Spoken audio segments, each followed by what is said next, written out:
Et si je vous disais que votre lutte contre la luxure, votre guerre silencieuse contre les pulsions sexuelles, n'est pas une faiblesse, c'est une guerre, et pas n'importe quelle bataille, mais celle qui se dresse entre vous et l'ascension de votre puissance spirituelle.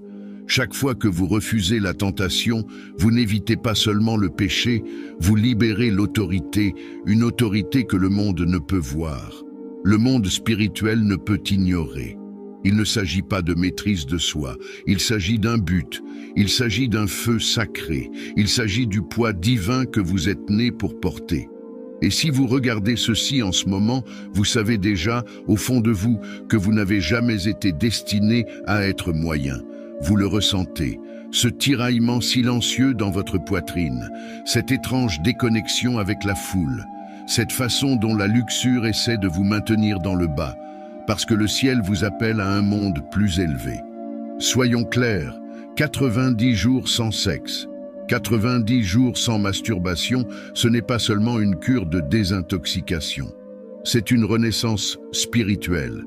Car lorsqu'un homme se sépare, il devient le réceptacle de quelque chose de sacré, de féroce, d'éternel. Et ce qui se passe après ces 90 jours pourrait bien vous choquer. Alors ne clignez pas des yeux.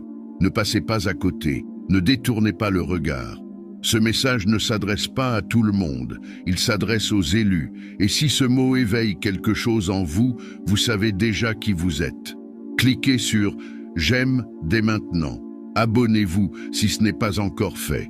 Et laissez 99 dans les commentaires en signe d'alignement spirituel. Car le 9 est le nombre de la finalité et vous êtes sur le point de mettre fin à un cycle et d'accéder à votre véritable vocation. Commençons. On vous a dit que l'énergie se résumait à des calories, à du mouvement, à du métabolisme. Mais laissez-moi vous montrer ce qu'on n'enseigne jamais à l'école.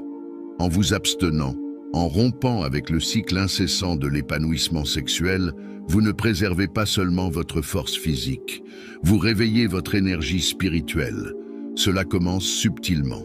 Vous vous réveillez un matin et vous vous sentez plus vif. Vous entrez dans une pièce et les regards des autres changent. Votre regard s'ancre, ancré, intense, car vous ne dispersez plus votre pouvoir, vous le concentrez. Et voici la partie à laquelle personne ne s'attend. Lorsqu'un homme cesse de libérer sa semence sans but, sa voix change, sa posture se transforme, sa démarche devient plus lente, plus lourde, plus posée. Parce que son énergie ne fuit plus dans le vide, elle reflue en lui.